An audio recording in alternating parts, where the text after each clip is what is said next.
Nosso Papo de Padre está no ar, graças aos nossos patrocinadores. Construtora Canal, Nogran Granitos, Óticas Diniz, Diniz Prime. Graças a eles, nós chegamos até você. Assista mais um programa Papo de Padre.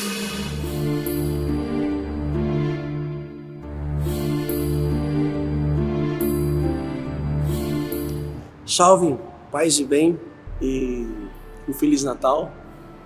Na verdade, esse programa é atemporal. Estamos próximos aqui de celebrar o nascimento de Cristo, mas a qualquer momento temos que refletir sobre esse momento, sobre essa entrada de Cristo na Terra. E é justamente sobre isso o nosso programa de hoje. Vamos bater um papo profundo, não um papo superficial não, sobre a encarnação de Jesus Cristo. Vamos refletir, bater um papo sobre o que era o homem antes da queda. Qual foi o motivo da encarnação de Jesus Cristo? O arrependimento do humano não seria suficiente? A disputa entre Jesus e o diabo? Qual o motivo da Virgem? E não poderia ser de outra forma a encarnação de Cristo? E as consequências disso tudo? E olha, eu quero partilhar com vocês a minha reflexão deste programa de hoje. Está baseada nessas três obras, esses três padres da igreja. São Leão Magno é um papa, século V, um grande doutor da igreja. Santo Atanásio, nós temos aqui a encarnação do Verbo, ou doutor da igreja, século IV. E Santo Irineu de Leão, século III. Três grandes padres da igreja, século III, IV e V. São profundos. Eu quero trazer para vocês uma reflexão aprofundada do mistério. E tenho certeza que a partir deste programa, muita coisa vai mudar e você vai entender por que ele nasceu, o que significa a salvação que ele nos trouxe e todo o mistério da encarnação.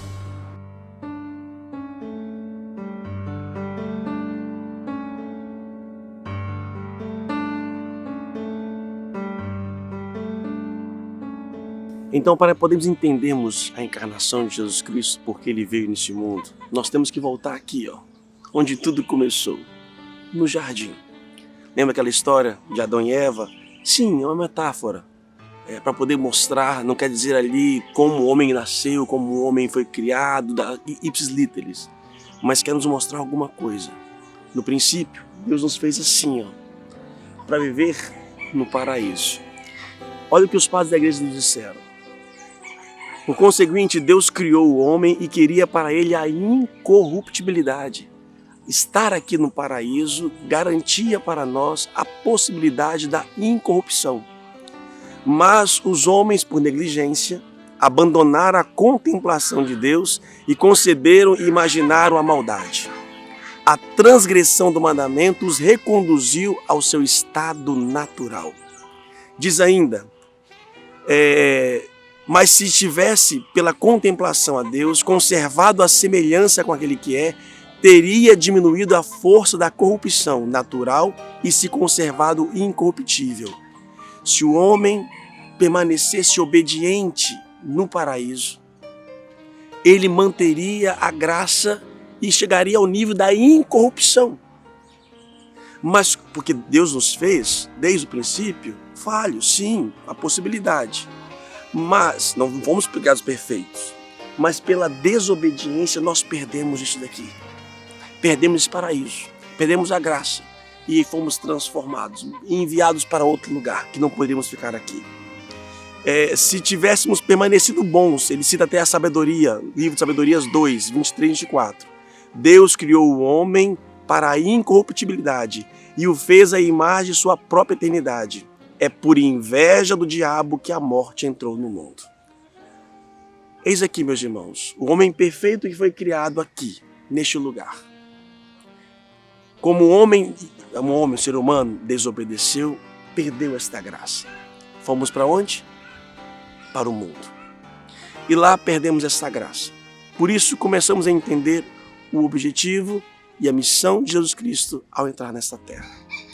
Nós não fomos criados pela morte. A morte é a consequência daquilo que nós perdemos aqui, do pecado. que no Éden tinha tudo. O homem podia fazer tudo, com exceção de chegar perto de um fruto, de uma árvore. É simbólico, é simbólico. O que é aquela árvore?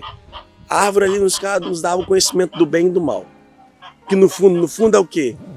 Sair da dependência de Deus e viver por nós mesmos. A serpente, ao tentar Adão e Eva, disseram: se vocês comerem desse fruto, serão como Deus. Vocês serão como Ele. O homem quis ser como Deus, como até hoje insiste em querer ser como Deus. Por isso, ao comer do fruto simbólico, ele está dizendo: Deus, eu não quero viver sob a sua obediência, sob o seu mando. Eu quero ser livre e independente. Ah, é? Se você não quer depender de mim, então eu não posso mais lhe oferecer isto. A partir daí, o homem então é expulso e vai viver no mundo. É desse motivo que começa então a missão de Cristo a entrar nesta terra. Segundo Santo Irineu, um dos padres que nós estamos refletindo hoje, ele diz que independente do pecado, Deus encarnaria junto ao homem. Porque o Jardim do Éden não era o céu, não era o céu ainda, mas era o melhor do homem nessa terra. E segundo Santo Irineu, ele entraria aqui neste mundo independente do pecado. Mas foi pelo pecado do homem que o homem é expulso e perde esta graça. E por isso Jesus vai resgatá-lo. Ao comer do fruto proibido, que é o símbolo da desobediência, da independência, o homem então é expulso do paraíso. Não é Deus que expulsa da graça, mas o ser humano vive agora independente, quer viver autônomo. É o que o ser humano faz. Ele perde essa graça. Perde a graça onde vivia. E agora, por si só, as consequências entram no mundo pelo pecado. A morte, a inveja, tudo. O homem se torna nada. E aqui, meus irmãos, começamos a entender o motivo da encarnação de Jesus e o amor de Deus para conosco. Diz aqui os padres da igreja: no começo, inventaram o mal e invocaram contra si a morte e a corrupção. Não se limitaram a um só pecado, mas inventaram sempre novos delitos de acréscimos, tornando-se insaciáveis relativamente ao pecado. Depois da morte, da tentação, do Adão e Eva, o homem se torna insaciável em relação ao pecado. Multiplica-se as mazelas humanas. E aí, o que fazer? O que fazer? O gênero humano encaminhava-se para a morte e para a perda total, o aniquilamento. Não convinha que, uma vez criados, seres racionais, voltasse ao nada. Se Deus não interviesse de forma justa, não de forma portentosa assim, um milagre e acabasse, não, de forma justa. Se não fosse vencido de forma justa, nós caminharíamos para o nada. E isso era incompatível com a bondade de Deus. Deus, se ele não viesse, não intervisse nessa história, seria incompatível, ele deixaria de ser bom. Isso não é a essência de Deus. O que Deus faz então? Começa o seu plano para entrar no mundo. Uma mulher preserva de todo pecado, para que ele possa então nascer no meio dos homens, no meio da pobreza, no meio da miséria, no meio da morte humana. Se o Verbo de Deus não tivesse encarnado e habitado entre nós, a morte reinaria desde Adão até o fim e persistiria sobre todos os homens, uma condenação irremediável. O gênero humano teria perecido completamente se o Filho de Deus, Senhor e Salvador do Universo, não viesse por termo a morte. O diabo pensa que é uma pessoa como qualquer outra pessoa, como pecador, originário do pecado. E esse é o pecado original, porque todos nós que nascemos depois de Adão e Eva, não nascemos mais lá no paraíso, nascemos aqui. E nós somos privados. Por isso nós não conseguimos vencer. E aqui ele entra, como qualquer outro ser humano, engana o diabo. Vai vivendo escondidamente e vai vencendo todos, reparando todos os passos de Adão. Recapitulando, como já dissemos, recapitula os passos de Adão para levar à plenitude. Isso é belíssimo, isso é profundo, isso é Natal, isso é a essência da nossa fé cristã. Mas como eu já disse, se não tivesse também ressuscitado, João seria a nossa fé. Graças a ele, ao sim do novo Adão e da nova Eva. O que aconteceu com os primeiros homens, o ser humano, o homem Adão e Eva, atingiu a essência. Exigir dos homens o arrependimento, a transição, o arrependimento não salvaguardaria o que Deus convinha. O arrependimento não liberta das condições naturais, mas apenas põe termo aos pecados. Se, portanto, fosse apenas a falta, sem a consequência a corrupção, o arrependimento bastaria. Mas uma vez que a transgressão adiantou-se aos homens, e os homens se achavam sob o poder da corrupção devido à sua natureza, era necessário algo mais. Continua. Não bastava o ensinamento da lei, nem a nossa natureza poderia ser restaurada só pelas advertências dos profetas. Era necessário que a realidade da redenção fosse acrescentada aos ensinamentos morais, o que é a nossa raça. Era necessário oferecer por aqueles que deviam ser reconciliados uma vítima que compartilhasse nossa condição, mas estivesse isento da contaminação do pecado. Não bastava pedir perdão. Hoje, quando eu cometo meu pecado pós-batismo, sim, eu peço perdão, confesso meus pecados. Mas o que fizeram no princípio era preciso uma reparação, porque atingiu a natureza humana. Por isso ele se encarna. Porque deveria um homem salvar a todos, ser obediente por todos e pagar a nossa dívida. Chegamos ao momento, para mim, ápice, para entender da encarnação de Jesus Cristo e a luta. São Atanásio e São Leão Magno falam de uma justa disputa para poder vencer com o inimigo. O Filho de Deus assumiu a natureza do homem para reconciliá-lo com seu Criador, de modo que o demônio, autor da morte, fosse vencido pela mesma natureza que antes vencera. Foi aqui, no paraíso,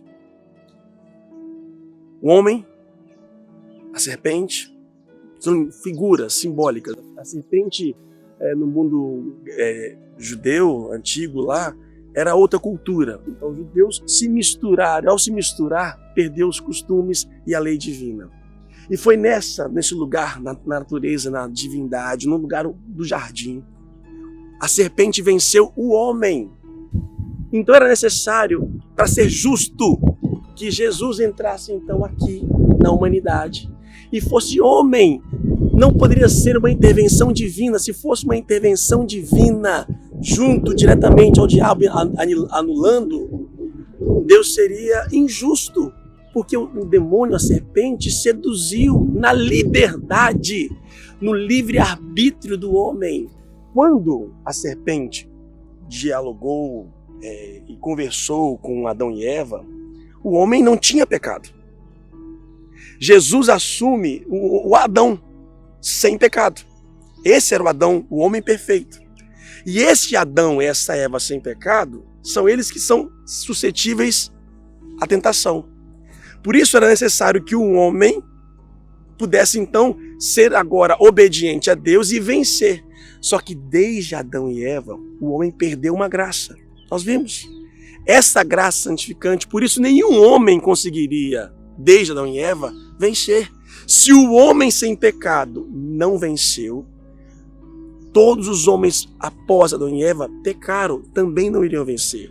Então, para ser justo, ele entra, assume a humanidade, a nossa humanidade, para então, com a natureza que antes a serpente vencera, agora seja derrotada. O demônio não usou nenhuma violência, não obrigou a nada Adão e Eva, ao ser humano, foi na liberdade, no consentimento, como homem. Por isso era necessário que um homem fosse obediente até o fim. Um remédio que poderia socorrer os homens prostrados. O nascimento de um filho de Adão, livre do pecado original e inocente. E tem uma frase de São Gregório Nazianzeno: o que não é assumido, não é remido. O que ele não assume, não pode salvar. Então ele assume aquilo que deveria salvar. Ele assume o homem. Vem até onde o homem está para levá-lo à dignidade da graça. Ele vence o inimigo na obediência. e quebra toda a maldição, todo o pacto que havia entre serpente e o homem. Agora o homem está livre. Por que a figura de Maria? Porque ela era virgem. E por que José não é e não pode ser o pai biológico de Jesus Cristo? Segundo os padres da igreja, seria a de ocultar o demônio que a salvação nascera para os homens, a fim de que, ignorando a geração espiritual, não julgasse que havia nascido de modo diferente aquele que via semelhante aos outros. Deus, então, vem ao nosso encontro. Ele vem à nossa humanidade, à nossa pobreza. Ela é preservada do pecado para que ele possa entrar. Ele é o novo Adão. Só que para enganar o demônio, para que ele não pudesse perceber que a justiça estava entrando, ele entra como qualquer outro ser humano, por uma mulher. Por uma mulher. Santo Irineu fala o seguinte, acho muito interessante esse texto de Santo Irineu. Ele diz o seguinte, que Santo Irineu ele usa o termo da recapitulação. Jesus recapitula os passos de Adão. Ou seja, ele refaz, leva à plenitude. Assim como Adão levou pela desobediência, Jesus vai reparando e refazendo tudo no outro caminho. E olha que interessante, fala o seguinte, como pela desobediência de um só homem o pecado entrou no mundo, e pelo pecado a morte, assim pela obediência de um só homem foi introduzida a justiça que traz como fruto a vida do homem.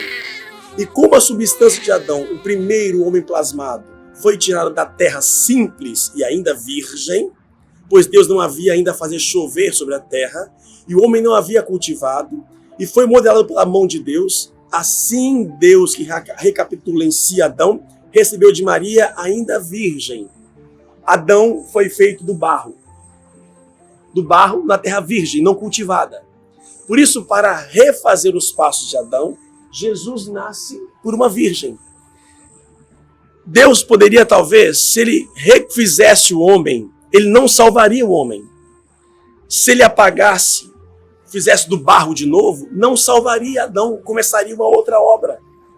Por isso, então, ele entra na humanidade como Adão, como uma terra virgem, ela virgem, e ela gesta, o mal vê, a serpente vê, o demônio. Isso aqui é uma mulher normal, está parindo outro filho, como qualquer outra pessoa. E é aqui que a justiça começa, porque o diabo começa a tentar Jesus na sua vida, achando que ele é como o outro.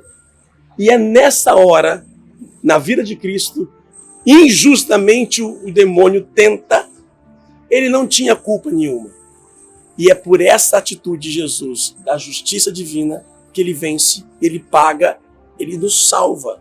É interessante que a gente fala, Jesus nos salvou, mas muitos não têm entendimento disso. Por que nos salvou? Porque estávamos perdidos, sob o jugo do demônio, e ninguém vencera. Agora ele entra escondidamente do demônio, vive como qualquer outro ser humano, come, sofre, chora. O demônio não percebe. E ele é obediente até o fim. E ele vence o demônio na natureza humana, sem deixar de ser divino, para poder então pagar a dívida que o homem tinha com o mal. E por que São José não pode ser o pai biológico de Jesus Cristo? Lembrando a reflexão da recapitulação de Santo Irineu, Jesus recapitula os passos de Adão, leva à plenitude. Assim como Adão foi feito da terra virgem, do barro, assim também Maria é virgem. E para poder fazer Adão, não houve a intervenção humana, somente a vontade de Deus, o sopro divino e a terra virgem. Não teve sêmen, não teve nada. Quando Jesus então entra no mundo, ele vai recapitular, levar à plenitude. Daí então usa-se a Virgem Maria e, no caso, o próprio Espírito Santo, a mão de Deus, o sopro do Espírito, sem a intervenção de José. Se José fosse pai biológico, transmitindo sêmen, traria também toda a herança negativa dos homens, todo o pecado original dos homens. Ela foi preservada para que ela pudesse ser a mãe de Deus. Assim como Adão foi feito somente da vontade divina e da terra virgem, Deus entra por ela, virgem, e a vontade divina. José participa, papel importantíssimo, mas não como pai biológico. Ele não poderia ser. Um dos motivos da encarnação de Jesus Cristo é para restaurar a imagem que o homem perdeu. Nós somos feitos lá, o Adão e Eva, o homem, o ser humano, a imagem e semelhança de Deus. Com o pecado, segundo Santo Atanásio, o homem perde a imagem, não consegue mais refletir a imagem de Deus. Por isso Deus se encarna para que o homem possa reconhecer a imagem e refazê-la. Para que eu possa refazer esta imagem, se essa imagem foi toda borrada, eu tenho que ter então o quê? Uma outra peça. Não tinha fotografia assim por diante.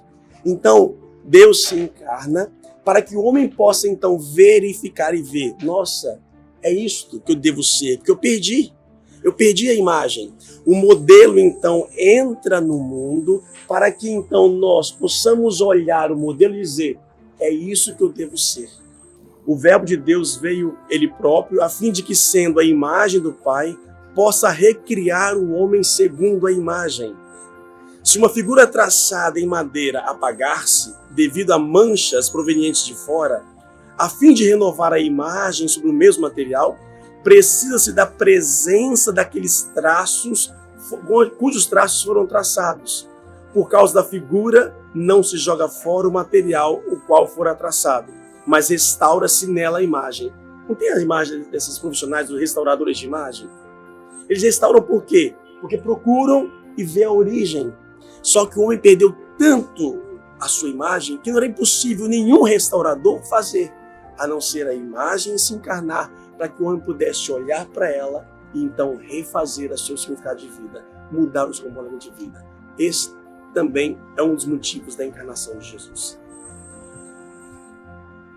Uma outra questão que os padres se perguntam: por que Jesus não se encarnou antes então?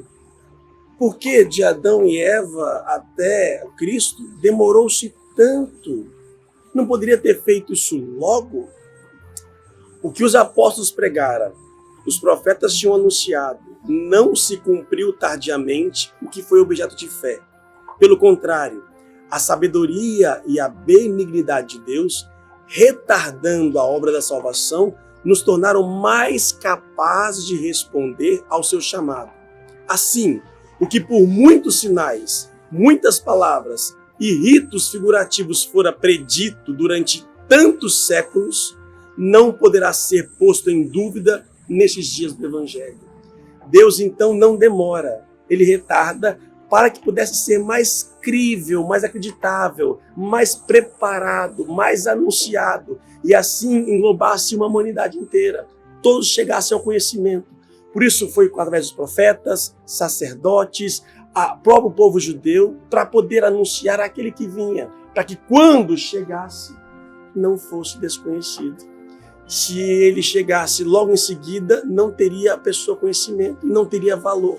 Quanto mais se falasse sobre, mais entenderíamos. E o pior é que mesmo assim, muitos não acolheram. Onde viemos parar? Por que falar do nascimento, Natal, estamos no cemitério? Aqui é o lugar da morte. É simbólico onde nós somos enterrados. O nascimento de Jesus Cristo é hiper importante. Mas tudo é refletido e a gente analisa e celebra o Natal porque ele ressuscitou. Se ele não tivesse ressuscitado, vã seria a nossa fé. Foi porque ele ressuscitou, nós olhamos para trás e vemos onde ele nasceu, como nasceu e assim por diante. Foi porque ele venceu o inimigo. Lembra que o salário do pecado é a morte? Como ele foi obediente até o fim, venceu até o fim, anula a nossa sentença com o demônio e nos liberta. E a morte, que era o nosso fim, já não é mais. Então é graças à ressurreição que olhamos para o seu nascimento e olhamos para nós. Mas uma outra pergunta que é interessante aproveitar, embora esteja no Natal: por que ele morreu na cruz? Não poderia ter morrido de uma outra maneira, de outra forma? Interessante isso, né? Olha aqui para nós. Se saísse do corpo de modo reservado no leito, conforme os demais, julgar-se-ia derivar-se o evento da fraqueza natural. Se ele morresse no leito, dormindo, Ninguém saberia, ninguém testemunharia a sua ressurreição. A morte devia ocorrer, era certo. Por quê? Porque ele assumiu a carne humana. Não o Deus tinha que morrer, mas porque ele assumiu a nossa carne humana, essa carne humana deveria morrer. E ele morre de que maneira? De uma forma que pudesse chamar a atenção de todos. Para que a ressurreição fosse pública. Se ele morresse, não ficaria bem que ele adoecesse, já que ele curava as doenças. Porque havia assumido um corpo, esse corpo então deveria morrer.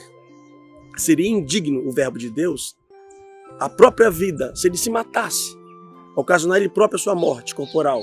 Também não lhe convia fugir da morte. Se, portanto, Cristo houvesse morrido sem doença, nem dor, ou em particular sozinho, ou num canto, num lugar deserto em casa, ou tivesse conservado o corpo oculto em qualquer lugar, e em seguida reaparecido subitamente, dizendo ter ressuscitado dos mortos, tudo isso seria uma fábula. Por isso, então, se torna grande, público, todos testemunham a sua morte, que realmente já foi açoitado, que sofreu, que foi obediente até o fim. Todos testemunham, não tenham dúvida da sua morte. E por isso, quando visse vivo, acreditariam na ressurreição. Somente por isso. A morte não é mais o fim. Ele nasceu, morreu e ressuscitou por nós. Estamos livres. Após a encarnação, morte e ressurreição de Jesus Cristo, ele nos faz fazer discípulos. E é aqui, que tudo recomeça. Tudo recomeça a partir daqui. Recebendo a graça do batismo em nome do Pai, do Filho e do Espírito Santo. O que acontece? Nós não voltamos a viver no paraíso, só depois da morte. Mas o paraíso passa a vir em nós. A graça santificante que Adão e Eva perderam volta até nós. Por isso nós cristãos batizados, que celebramos o nascimento de Cristo, nós somos uma nova criatura. Vivemos sob um novo Adão. É verdade que ainda, como diz Santo Agostinho, permanece em nós a concupiscência. Nós não voltamos como era Adão no princípio, mas nós trazemos a graça do Espírito que ajudou o próprio Cristo a ser obediente até o fim. Nós podemos agora e temos aqui a obedecer uma nova pessoa, o Espírito. Nós não somos mais mortos. Nós não estamos mais no mundo perdido. Estamos no mundo, mas nós não somos mais do mundo. E a partir daqui, nós chamamos a Deus de Pai. Gente, isso é belíssimo. É grande o mistério do favor divino e é um dom que excede todos os dons. Deus chamar o homem de filho e o homem chamar a Deus de Pai. Esses títulos nos fazem sentir e compreender a grandeza do amor que se eleva a tais alturas. Se nas gerações humanas, nas famílias deste mundo, um mau procedimento torna obscuros os filhos de pais ilustres e a celebridade dos antepassados é humilhante para os descendentes indignos, qual será o fim daqueles que, por amor ao mundo, não receiam ser excluídos da linhagem de Cristo? Ou seja, se eu tenho na minha geração, na família, uma pessoa perdida, ruim, um assassino, tudo é ruim. Mas se eu tenho também como herança uma pessoa boa, famosa, que tenha graças, como não é bom? Nós temos na família, pertencemos à família de Cristo, a partir do batismo. Tudo fora recriado. E lembrando que isso começa pela encarnação, pelo nascimento. Assim como renascidos pela graça do batismo, pela graça de Deus, Ele se fez homem para que nós nos tornássemos divinos. Não voltamos ainda ao paraíso, mas após nossa morte terrena, estaremos diante dele. Queremos agradecer ao nosso Deus que se compadeceu da nossa humanidade, do nosso prato, e se encarnou para morrer por nós. Louve ao Criador, agradeça. Não é uma noite qualquer, é o início da nossa libertação. Obrigado, Jesus Cristo, pelo seu nascimento. Sou e somos uma nova criatura. Feliz Natal. Deus abençoe.